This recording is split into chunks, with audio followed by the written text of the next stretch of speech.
Justin Jefferson. The Vikings haven't come close to agreeing on a lucrative long-term contract extension for an all-pro receiver. With that, trade rumors have heated up, suggesting Minnesota could deal the NFL's best wide receiver as part of a deal to trade up for its quarterback of choice in the 2024 NFL Draft. The Vikings are sitting on the number 11 and number 23 overall picks with a chance to move up into the top 5 first-rounders. In a new mock draft by ESPN's Bill Barnwell, the Vikings ended up sending number 23 and Jefferson to the Patriots to move up to number 3 and select QB Drake May. While that mock had Jefferson going to the Patriots, another CBS Sports first-round exercise with trades had Jefferson going to the Bengals.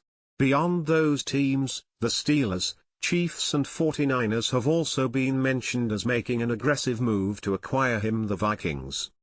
Because the clock is already ticking, with only 6 days from Thursday, April 25 in Detroit, it's time for Sporting News to break down all those rumors. More NFL Draft, Big Board Top 200, 7-round mock draft, mock with trades. Should the Patriots want to trade down and not accept the Vikings' 2 first-rounders in return, Minnesota would need to use Jefferson instead of number 11 as their best asset.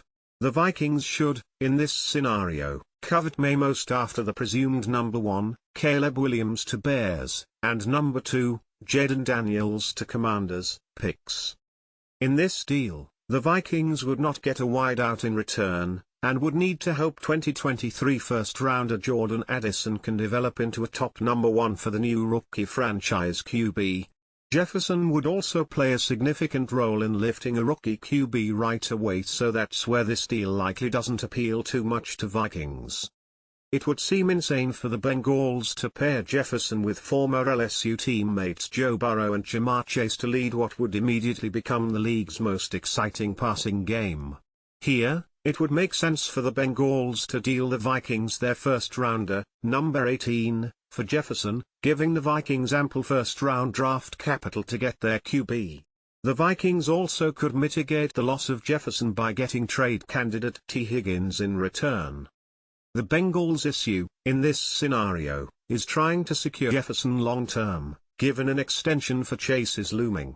That would be enough to keep them from making this kind of deal. The Chiefs, with only pick number 32 overall to offer the Vikings, would need to go nuts with a multiple pick package that includes at least one more future first-rounder to acquire Jefferson.